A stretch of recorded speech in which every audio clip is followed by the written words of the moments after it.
Alright, so let's take a look at this homework that you're gonna have to do. It's just a lot of work and it's just one question actually. It's on page 76 and we have to prove that quadrilateral ABCD has these coordinates, that it's a rectangle but not a rhombus, right? So that's pretty easy. First, you really have to understand what in the world, right? What in the world makes a rectangle on a coordinate plane, right? And a rectangle distinguishes itself between a parallelogram because it looks something like, keep in mind that a parallelogram looks something like this, right? And a rectangle looks like this.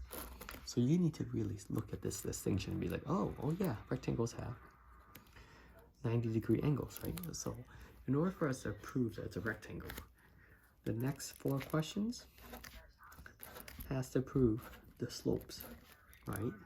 And if the slopes are perpendicular, then you're able to prove that it's a rectangle.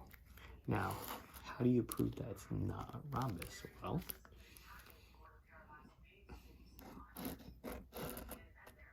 this is a rectangle, and this is a rhombus, right? And so, what distinguishes a rhombus from a rectangle? Yeah, sure, the angles, but technically this could also be a rhombus as well, right? But the difference between this and this is that the distance, right?